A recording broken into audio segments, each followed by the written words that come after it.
যে মেয়েটি কোনোদিন রান্নাবান্নার কাজ করেনি, আজ সেই মেয়েটি সব কিছু করতে পারে, নিজের একটা সংসার সামলাতে পারে। কেন বললাম এই কথাগুলো? ভিডিওটি পুরো দেখলে তখন বুঝতে পারবেন এই কথাটা কেন বললাম। আমি নিজে একটা সময় আসলে আমরা মেয়েরা সব কিছু কেমন জানি নিজে নিজে করতে পারাটা শিখে যাই। আমি এক সময় দেশে যখন ছিলাম এই কাজগুলো কোনো দিনও করিনি। রান্নাবান্নার কাজটা আমার দ্বারা কোনো দিনও সম্ভব হতো না। আমার মারা, আমার জ্যাঠতো বোন, আমার দিদি ওরা করতো, কিন্তু আমি কোনো দিন রান্নাবান্নার কাজটা করতাম না বা করিনি, আমার করা হয়ে ওঠেনি। তারা সবাই করতো আর কি।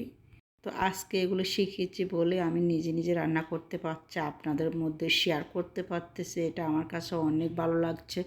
আজকে আমি রান্না করতেছি এখানে রূপচাঁদা মাছ। প্রথমে আমি ভেজে নিয়েছিলাম 4টা রূপচাঁদা মাছ। প্রথমে 3টা ভেজেছি, তারপরে একটা ভেজেছি, কারণ ওখানে তো সবগুলো দিলে হয়তো বা ফিট হবে না, তার জন্য। এখন আমি মশলাগুলো একে একে দিয়ে এগুলোকে কষিয়ে নেব।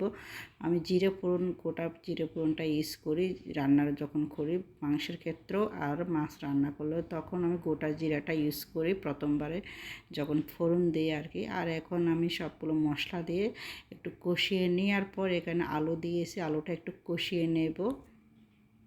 তো যাই বলছিলাম, দেশে থাকা অবস্থা কোনো দিনও করিনি এই কাজগুলো, কিন্তু আমেরিকাতে আসার পরেও কিন্তু আমি এই কাজগুলো করিনি কোনো দিনও। এখানে আমার মা আছে, আমার বড় বোন আছে, তারাই করতো।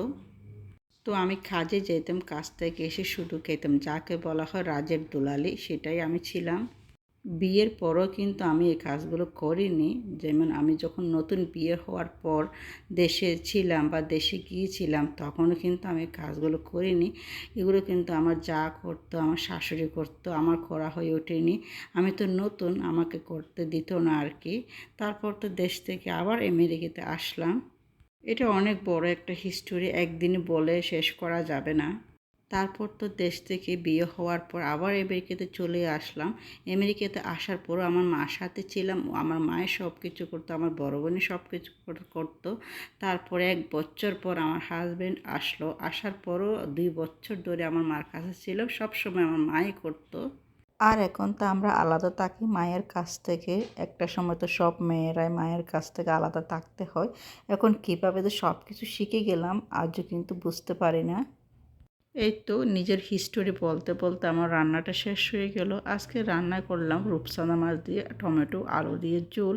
আর একটা রান্না করেছি বিটরুট। বিটরুটে খুব সিম্পল একটা খাবার, কিন্তু খেতে অনেক মজা হয়। আমি এটা কালো জিরে ফোড়ন দিয়ে রান্না করেছি।